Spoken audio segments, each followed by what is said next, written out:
السلام عليكم ورحمة الله وبركاته، ازيكم يا حبايبي؟ يا رب تكونوا بخير. فيديو النهارده مميز ومهم جدا جدا. هنحضر مع بعض قرص الملبن بتاعة الأفران بأجمل وأسهل وألذ طريقة هتعتمديها في كل مرة هتعمليها، وهتعملي من كيلو دقيق أكتر من 50 قرصة، وهنعرف تكاتها وتفاصيلها وسر التسوية في فرن البوتاجاز، وهنقولك معلومات مهمة جدا جدا أول مرة هتعرفيها النهارده.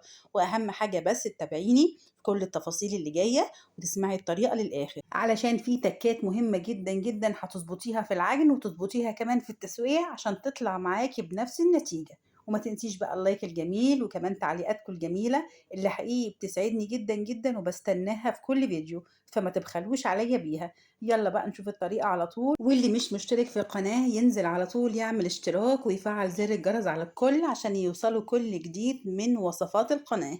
يلا بقى نسمي الله ونصلي على رسول ونبدأ بقى الطريقة بتاعتنا. هنكون بقى محضرين 3 كوبايات من اللبن الحليب، سواء كان جاموسي أو بقري أو معلب، الموجود عندك استعمليه. هناخد منهم بس كوبايتين ونص من الدقيق، وهننزل عليهم بمعلقتين كبار من السكر، واحنا عارفين ان السكر مهم جدا جدا عشان ينشط الخميرة بتاعتنا، ونكون محضرين باكو من الخميرة الفورية، وهننزل بيه على الخليط بتاعنا اللبن والسكر، وهنقلب بقى كويس جدا جدا لغاية ما نحس ان الخميرة والسكر دابوا جدا مع اللبن. ونسيت طبعا اقول لكم ان اللبن سواء كان دافي او ساقع او كان في التلاجة مش هتفرق كتير، لان انا مع التقليب ومع الخميرة هتلاقي طبيعي اللبن هدي خالص كده وبقى بدرجة حرارة المطبخ.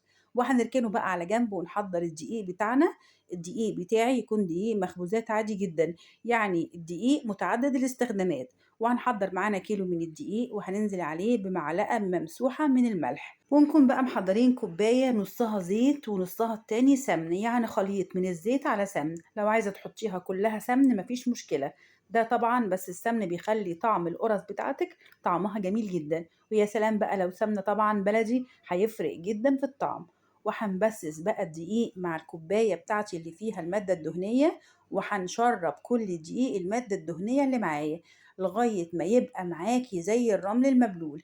يعني هياخد منك وقت شوية كده تبسسي كويس جدا، لان ده بيفرق جدا جدا في قوام العجينة بتاعتك بعدين. شايفين انا باخد جزء جزء كده وبفركه في ايديا عشان اتاكد ان الدقيق بتاعي يتشرب كل كمية المادة الدهنية اللي معايا. هجيب بقى خليط اللبن مع الخميرة مع السكر، وهننزل بيه كده شوية بشوية، وهقلب بقى واحدة واحدة كده لغاية ما يبدأ الدقيق اللي معايا يتشرب كل السوائل اللي انا حطيتها. وبعد كده هضيف الكمية اللي فاضلة معايا.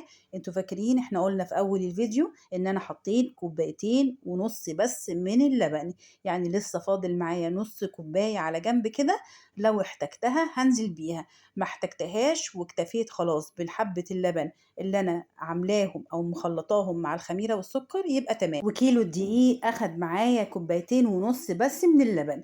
انت ممكن ياخد معاكي زيادة على حسب نوع الدقيق اللي انت هتشتريه. وهاخد بقى العجينة بتاعتي هركنها بقى على جنب كده واغطيها كويس في مكان دافي لحد ما تستريح شوية.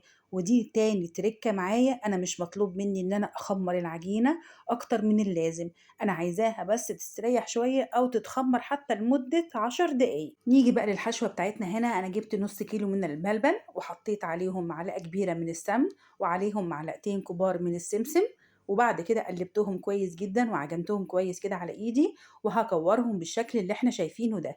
جيت بقى للعجينة، ما شاء الله اتخمرت شوية صغيرين زي ما قلنا كده، وشايفين العجينة طرية وحلوة ازاي، يعني هتشكليها بمنتهى البساطة. الله، العجينة تفتح النفس جدا للشغل، يعني هتشتغلي بيها وانت مستمتعة جدا بملمس العجينة بتاعتك. خرجت شوية الهواء اللي موجودين بقى في العجينة بتاعتي، وهبدأ أقطعها زي ما احنا شايفين بنفس الشكل ده كده. هاخدها على ايدي وأقطع كور كده بنفس الحجم ده أو أصغر أو أكبر على حسب ما انت عايزة حجم القرصاية. احنا متعودين ان حجم القرصاية يبقى معقول، يعني أصغر كده من كف الإيد، حاجة بسيطة. وطلعت معايا كل الكمية اللي انتوا شايفينها دي، وفي كده كمان حبة على جنب. طلعت أكتر من 50 قرصاية بنفس الشكل ده كده. حقيقي هتوفر لك كتير كتير كتير اكتر ما انت متخيله. لو كنت وصلتي معايا لحد المقطع ده انزلي بقى على طول اعملي لايك للفيديو عشان نتشجع كده ونكمل باقي مقاطع الفيديو. طب احنا قطعنا بقى القطع بتاعتنا بالشكل ده، هنسيبها كده عريانه للهواء؟ لا، لازم نغطيها بكيس نايلون عشان تحتفظ بالرطوبه بتاعتها، ويفضل السطح بتاعها كده كده طري وملمسه كده ناعم وجميل. نيجي بقى للحشو بتاعنا وده أهم جزء في الفيديو بتاع النهاردة. هناخد الكورة بتاعتنا أو قطعة العجين وهنضغط عليها بصوابعنا كده بالكبار كده واحدة واحدة كده من جوه لبره لحد ما نفتحها كده حاجة بسيطة. وهتجيبي كورة الملبن بتاعتك وتحطيها كده في النص وهتقفلي كده من فوق بالراحة خالص. ولازم تتأكدي إن مقفولة جامد أو كويس جدا عشان ما يبقاش فيها ملبن نهائي. وهتحطيها على السطح بتاعك وتبططي كده بالراحة خالص. لازم نبقى متأكدين إن الملبن اتوزع في كل قطعة العجين بتاعتنا عشان ما يبقاش الملبن في النص وباقي العجين كله فاضي. شايفين؟ وجبت بقى صاج ودهنته حاجة بسيطة خالص وبدأت أرص القطع بتاعتي فيه. نيجي كمان قطعة أنا بضغط بالراحة أهو بصوابعي الكبار لحد ما بفتح الكورة بتاعتي حاجة بسيطة خالص. وهحط الكورة بتاعتي اللي أنا قطعتها كورة الملبن وهابدأ أقفل بالراحة خالص لحد ما تتغطى قطعة الملبن عندي بالكامل. شايفين؟ وبأكد كمان اهوت على القفلة.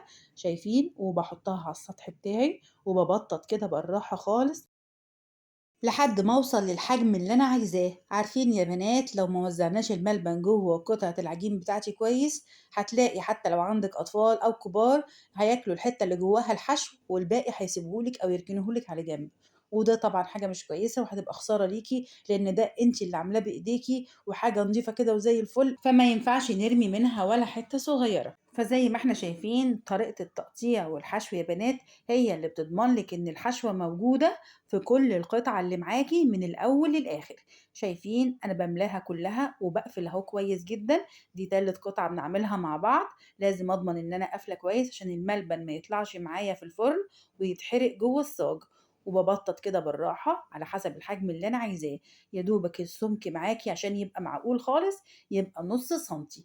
وما شاء الله مليت الصاج وسبته شوية لما خمر لمدة نص ساعة. أنا مش عايزاه أسيبه مدة طويلة ساعة أو أكتر لأن التخمير الكتير يا بنات غلط جدا على العجين بتاعي لأن العجين اللي معايا أو القرص بتتملي هوا كتير وأول ما تدخل الفرن هتهبط معاكي وهتبقى مكتومة وهتبقى وحشة جدا.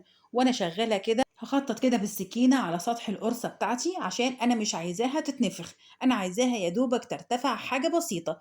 وأكون مسخنة الفرن على درجة حرارة وسط وهحط الصاج بتاعي على الرف الأوسط.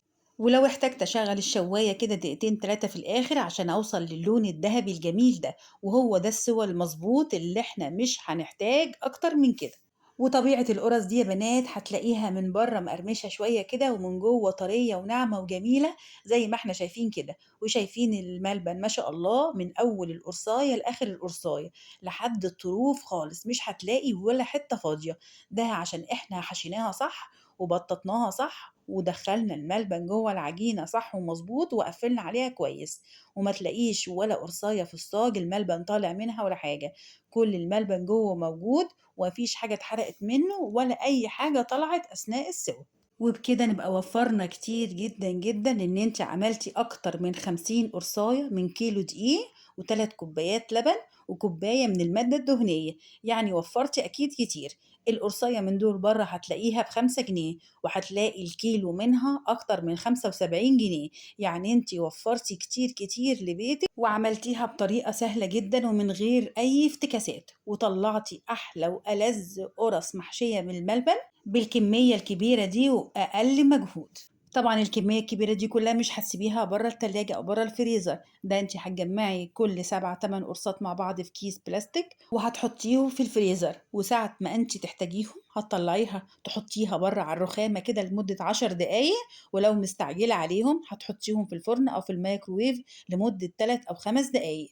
هتلاقيها طالعة طازة بالظبط كأنك لسه عاملاها. وبكده نبقى خلصنا الفيديو بتاعنا النهاردة القرص الطرية المحشية الملبن. أتمنى تكونوا استفدتوا من الفيديو وأتمنى إن انتوا تعملوها. حقيقي حقيقي هتعجبكم جدا جدا لأن طريقتها مظبوطة وسهلة جدا وزي ما شوفنا كده مش هتاخد منك وقت. أتمنى لكم الصحة والسعادة وراحة البال والسلام عليكم ورحمة الله.